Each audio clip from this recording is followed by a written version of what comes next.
Hello दोस्तों, मैं फिर से आ चुका हूँ एवोल्यूशन फॉर्म 3 के एक और नए एपिसोड के साथ। इस एपिसोड के शुरुआत में हम देख पाते हैं दीवान तीरी कांच तीरी से और एक नया फोल्ड को तोड़ने के बाद उसे आपने क्रिएट की हुई न्यू तीरी रेस को देने लगा। सिस्टम से हमें बताया जाता है इस रेस का नाम है ऑरोरा स्पिरिट लाइटिंग एट्रीब्यूट है इसके पास। फिर दीवान तीरी उसे उस फोर्थ को देने के बाद कहने लगा ये एक एंजल फ्रूट है, मैं ये तुम्हें दे रहा हूँ।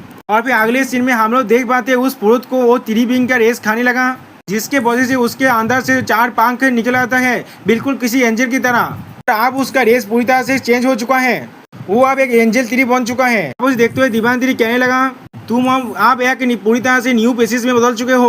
और फिर अगले सीन में कुछ देखने के बाद दीवान तीरी थोड़ा सा चौंक गया। फिर हमें दिखाई दे दीवान तीरी के करीब एक बड़े के बड़े स्थिति आ चुका है। और फिर एब्रिल दीवान तीरी के करीब आते हुए उससे कहने लगा मैंने किस्तार क्लैन की फॉलन लॉर्ड को पूरी तरह से कैप्चर कर लिया है। अब उस स्थिति को देखने के बाद दीवान तीरी थोड़ा सा घबरा कर एब्रिल से कहने लगा मैंने तुमसे सिर्फ 4 बॉडी को लेने के आने के लिए कहा था, तुमने पूरे की पूरी स्थिति को क्यों लिया? इस वॉइड कॉन्टिनेंट के अंदर ज्यादा लिविंग किंग्स नहीं है, गांगनू कुछ लिविंग थिंग्स को यहाँ पर ले आ जा सकता है। अगर वो लोग वॉइड के इरोजन को रेजिस्ट कर पाए तो फिर वो लोग वॉइड क्लैन के मेंबर बन जाएंगे, और अगर वो लोग उसे रेजिस्ट नहीं कर पाए तो फिर वो लोग वॉइड केचर्स का खाना बन जाएंगे। ये सुनने के बाद दीवान तीरी अपने मन में कहने लगा एब्रिल यहाँ पर एक फॉलन क्लैन को बढ़ाना चाहता है। और फिर एब्रिल से दीवान तीरी से कहने लगा किस्तान क्लैन एक हाईएस्ट रैंक की रेस का मेंबर है, वो लोग इंडिविजुअली ज्यादा ताकतवर नहीं है। रेस के बारे में सबसे टेरिफाइंग चीज है ये लोग एक साथ मार्च हो सकते हैं। 6th लेवल के पीक के मेंबर अगर एक साथ मार्च हो गए तो फिर वो लोग एक एक्स्ट्रा होते हैं 6 लेवल के खिलाफ भी फाइट कर सकते हैं। और फिर अगले सीन में हमें दिखाई दे बहुत सारे किस्तान क्लैन के मेंबर को एक साथ मार्च होते हुए दिखाई। अब ये सुनने के बाद दीवान तीरी अपने स्वर को भगाते एब्रिल कहने लगा हाँ ये रेस बहुत ज्यादा पावरफुल है, लेकिन तुमने पहले ही 3 स्थिति को यहाँ पर ले आ चुके हो, तुम्हें बहुत ज्यादा केयरफुल होना चाहिए, यहाँ बहुत सारे रेस तुम्हें टारगेट कर रहा होगा। इसका रिप्लाई में एब्रिल कहने लगा हाँ आपने सही कहा। और फिर अगले सीन में हमें दिखाया जाए कांच तीरी ने बहुत सारे डेड बॉडीज को पकड़ के रखे हैं अपनी रूतों की मदद से, और इन डेड बॉडी को देखते हुए दीवान तीरी कहने लगा इन बॉडीज को मैं नष्ट होने नहीं दे सकता, कांच तीरी तुम ये सारे बॉडी को एब्जॉर्ब कर लो। और फिर अगले सीन में हम लोग देख पाते हैं कांच तीरी ने वो सारे बॉडियों को एब्जॉर्ब करना शुरू कर दिया है। और दीवान तीरी कांच तीरी से कहने लगा और उनसे बहुत सारे फ्रूट्स बनाओ, और आप वक्त आ चुका है मेरे लिए अपने वन की ट्रांसफॉर्मेशन इंटू 3 प्यूरिटी से को बहुत ज्यादा स्ट्रेंथन करने का, और 2 मैजिक स्वॉर्ड बिलाद कील और लाइव कील को आप वक्त आ चुका है मेरे लिए और एक स्टेप को फायदा लेने का।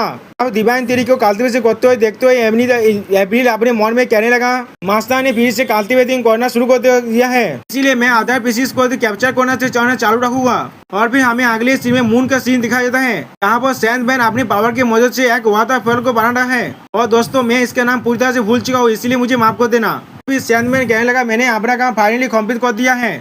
और फिर हमें बताया जाता है ये मार्कोरी लैंड है। अब अगले सीन में सीन चेंज होकर हमें एक दूसरी प्लेनेट की सीन को दिखाया था, जहाँ पर राइटर हमें बताने लगा इस तरह से उजीवो अपनी बिलियन गैलेक्सी को स्टैंडिंग कर रहा था, उसी तरह से दूसरी प्लेनेट पर फिर हमें एब्रिल को दिखाया था जो इस और एक सेती को पकड़ने की कोशिश करने लगा। वो एंजल एब्रिल के पीछे आकर कहने लगा एब्रिल, ये आवाज को सुनने के बाद एब्रिल पीछे मुड़कर देखने लगा, उसी पर एब्रिल को किसी ने पीछे से अटैक कर दिया। एब्रिल बहुत ही मुश्किल से उस अटैक को स्टैंड कर पाया।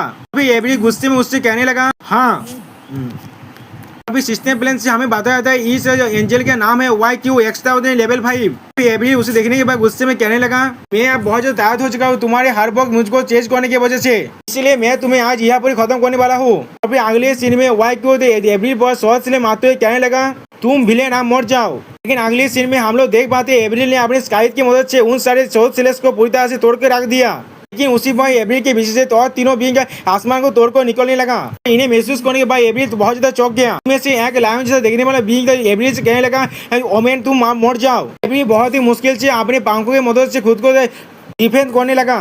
अगले सीन में हम लोग देख पाते हैं फिर भी एब्रिल को बहुत ज्यादा चोट लगे, उसके मुख से बेलाज निकलने लगा।